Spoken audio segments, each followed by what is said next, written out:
In addition to the knowledge and skills you'll gain, you're also going to practice thinking like a programmer. And we're going to focus on 5 ways of thinking that all programmers must do, and you already have experience in all of them.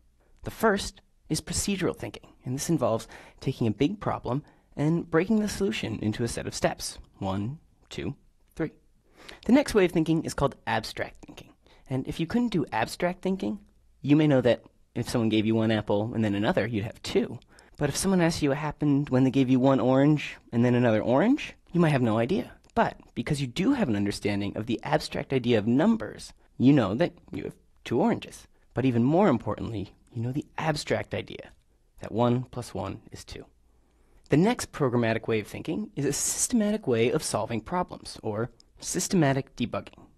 Because even the best programmers make mistakes, and this is the skill where they systematically identify problems, or potential problems, and then track down potential causes until they find the problem and fix it.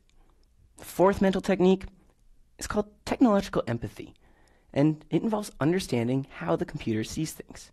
And you've already started developing this. Now, when you see text like this, you can start to think about it the way a computer would.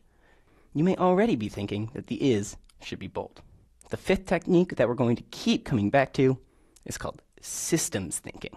This may sound a little intimidating, but basically this just involves taking one big idea, like what does it mean to think like a programmer, and break it down into its component pieces.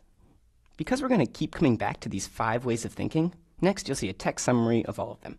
You can just skim it for now. I'll link back to it as appropriate.